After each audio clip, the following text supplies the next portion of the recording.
Sent home from Loudon High School. And the world blew up. Oh my God, 100 kids have been sent home from Loudon High School, rah, rah, rah. People panicking, people being stupid. Sorry, my opinion.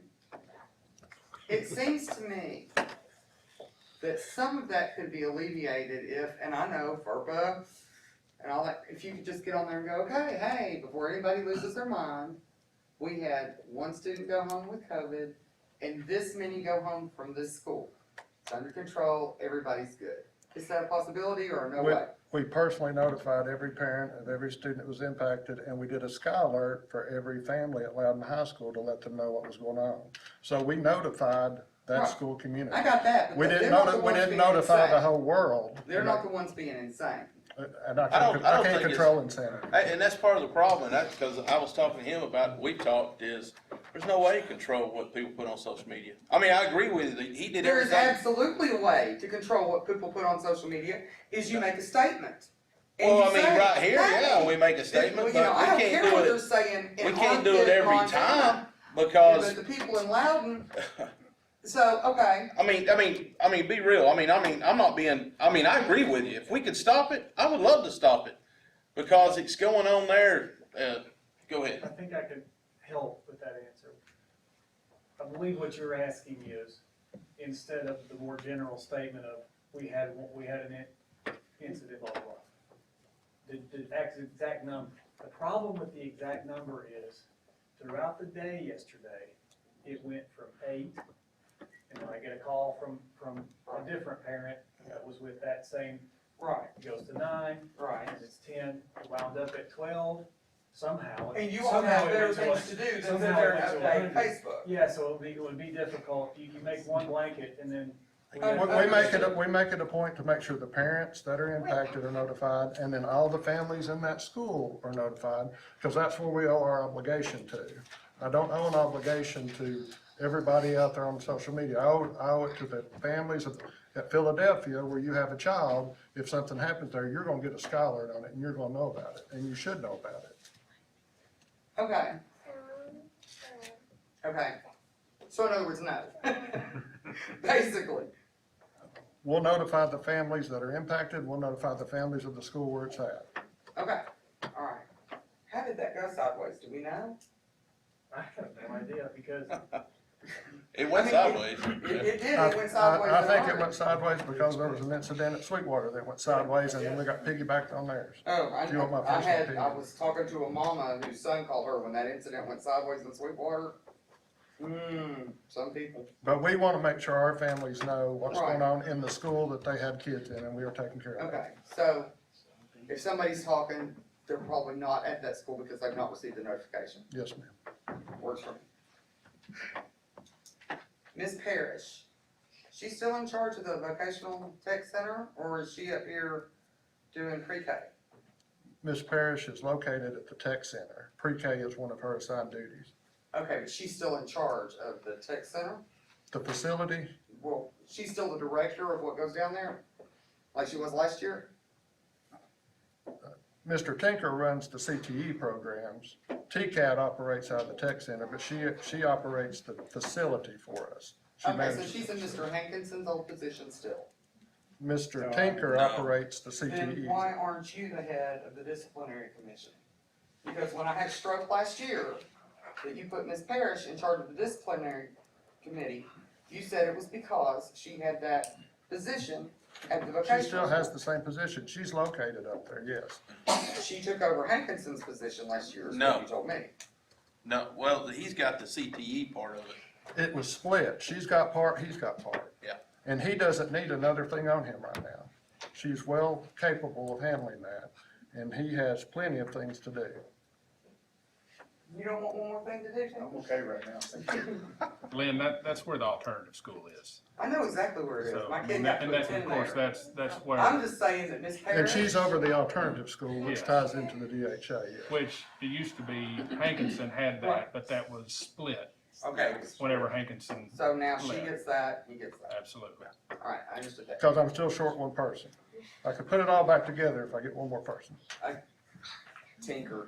I think Tinker. He's not doing anything with his time. He's just What sitting else you there got? eating bonbons. Ms. Collins, I'm one of the parents that had a kid dropped off on my doorstep. He was a Philadelphia student when his mother dropped him off 2 days before Christmas and disappeared. I didn't come before you all, because I didn't think I had to come before you all. I went to Kevin Gentry and said, hey, guess what? I have 8 children now all of a sudden. He stayed at the school, the teachers busted their butts to try to get him to be able to graduate 8th grade. I had no papers until Children's Protective Services came and threatened to take him away 3 months later, and I had to go get emergency papers on him, which I did. But it wasn't a problem. The child was in my house. The child was already enrolled in school. It might be a little bit. There's a difference between initial enrollment and a kid But that's his already mama enrolled. was gone, ghosted. And I didn't just say, well, I'll just keep my mouth shut and maybe nobody will notice. I went to school and said, hey, help me. So, my opinion is help this lady, help these children. And that goes back to what Scotty was saying. The other, in the power of attorney, people were using to circumvent residents if you're enrollment. So if the kid was already enrolled, there was no circumventing that. There was no question that that was it. Right, I understand that, but I don't think she's faking, I really don't. What else you got, Mr. Rick? And we already knew we had the best principal in the state. Glad the state decided to start recognizing it. Looking at me. Is she looking right? Give me a couple of years and I'm sure I'll be looking at you too. Thank you. Thank you, Ms. Greer. Sir, anybody else? Yes, ma'am.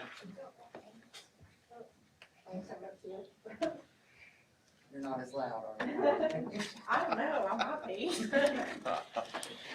I'm Leslie Veal. I'm not a Loudon County resident, yet. So I just moved, I'm from East Tennessee originally, grew up in Sweetwater. I've been living out west for the last 12 years in Wyoming and Montana and Oregon, working for the federal government, doing land management. And I just moved back this summer, last month, to start my own environmental consulting business here. And my fiance actually, has 2 children in the school district. Now, we're currently renting in Madisonville, so I understand the predicament. And his children, he has shared custody with the mother, and they go to school in Greenback. And I have 2 children that I bring to the home. And so right now, we're looking at property and we're trying to decide where we're gonna buy and build or whatever. But school has started and we have the COVID situation. And so our big concern, because I'm high risk and one of my children is high risk, is that we're gonna have some kind of cross-contamination between school districts, because I literally take kids to school in one district and then drive to the other district, like every morning and every afternoon. And so we would like for them to be in the same district. And it's not an option to take the 2 children from Greenback and put them in the Monroe County school system, because there's siblings in the other home that also go to Greenback. And so the only way to close the loop would be to have them all in the Loudon County school system. My children have never been enrolled in Tennessee schools. My youngest was 2 when I moved away. She was born in Blount County, but she only attended school out west and she's never been to school here. My youngest was born in Oregon. She's never attended school here. There's no reason for sports angles or anything else. It's literally just a safety issue. And so I did some research on the CDC website and I looked at what other school districts are doing in situations like this. And basically what it comes down to is the recommendation is that every community look at every situation individually and they come up with their own plan that's safe for everyone. And so I think we're all frustrated with the vagueness of direction that has come from our federal government, from the CDC, from our